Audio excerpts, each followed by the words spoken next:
All right, Hamish, tell us about China. What's going on in China? Speaking of big stories, China is as we kind of just alluded to with the with the Starbucks story. China's facing a fairly different pricing situation than a lot of other countries, especially probably where most listeners are. Whether you're in the US or in Australia, we've kind of seen massive increases in pricing, and China is facing the complete opposite. Their prices are going down. So we got their January consumer price report that just came out. Consumer prices fell 0.8% year over year to the end of January, which represents the fourth consecutive monthly fall in prices, and the steepest pace in 14 years since 2009. So they've kind of had this, moderately, they've been in deflation for the last couple of months, but it's been fairly low. It's like 0.3%, 0.5%, but it has now accelerated out to 0.8%, which does seem to suggest that, at least for now, it's continuing to worsen. There's a lot of kind of economic kind of things going on in China that you could relate back to the ultimate result of having deflation, but probably the main thing that's been happening is, of course, their property collapse. They've had this kind of massive oversupply of apartments. They had stricter lending regulations, which went through in 2021. You had all of these over-leveraged developers, Evergrande being the big one, that had, I think, 300 billion in liabilities or something when they ultimately collapsed. And they just recently fully went into default, I think, or into bankruptcy. There's been more than 50 property developers that have gone into default since 2021. So they've just had a crippling property market collapse. And that's fairly meaningful for a country like China, where 30% of their GDP is the real estate market and 70% of household wealth is in property. So particularly for consumers, for everyday people in China, property has been kind of a central part, like it is here in Australia actually as well, a central part of their wealth. And as this collapse has happened and prices have come down, it's kind of had this reverse wealth effect where household wealth has just gone down a lot. And the result of that is, of course, Chinese consumers have been wanting to be a little bit more cautious about how they spend money. And when consumers pull back on spending, businesses generally scramble to lower prices. They, especially when it happens quite rapidly, businesses have too much inventory. They've kind of got this, all their supply chains built up, and they've got to get rid of this inventory or else it's going to cost them too much money. So they end up lowering prices. And that's exactly what's been happening.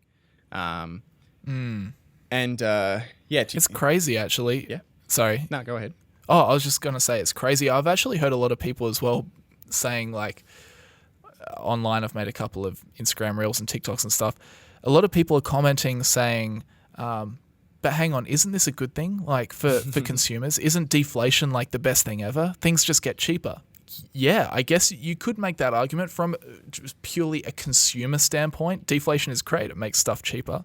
But the main worrying factor is the cycle that it makes, because as Warren Buffett says, in economics, you can't just have one thing. You have to ask, and then what? Yeah. So typically what happens if you have a lot of deflation, that's less demand. It means that companies aren't going to be producing as much. It means that they don't need as many workers. It means that there's layoffs. It means that the unemployment rate goes up. That tightens spending even more. People spend even less, which contributes to even less demand, and that just works in a cycle. So while you're right, I mean, if I just wanted to buy a car and that's all I wanted to do, I would say bring on deflation. Yes, please.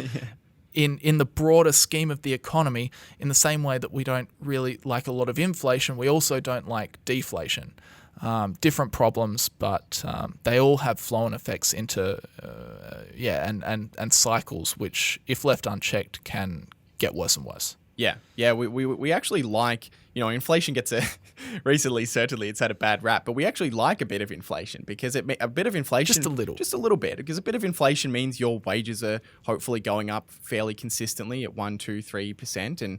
And it means that, if prices are going to be consistently going up, it incentivizes people to spend money, which drives the economy. So a little bit of inflation is actually a good thing. And yeah, you're spot on. The deflationary cycle can be actually a very difficult one to get out of. A couple of the details around there, just to finish this story up, a couple of the details around their deflation. Services prices still rose 0.5% annually. So services have kind of been able to stay fairly steady, although that has come down as well. It's all in the goods. So goods prices fell 1.7%. Goods have been in deflation since April of 2023. So for quite a considerable time. And then again, as always with inflation or deflation, if you look at some of the specific numbers, obviously it varies considerably. The price of pork, which is a staple in the Chinese diet, is down 17% year over year. So that kind of just shows, one aspect of how consumers are pulling back and businesses being forced to lower prices. Yeah, that's crazy. Yeah. Lots of deflation. Stop it. But that's the thing. I mean, this is why the CCP has copped a lot of criticism, is that they have, we're raising rates. They have the potential to lower interest rates and stimulate the economy. And as of right now, they are yet to take really significant action in that realm, which is leaving a lot of economists kind of a little bit puzzled. But it seems like the general consensus is that the CCP will probably look to provide some sort of market stimulus so that they don't get trapped in this economic cycle of deflation, which can be so destructive. Yeah, absolutely.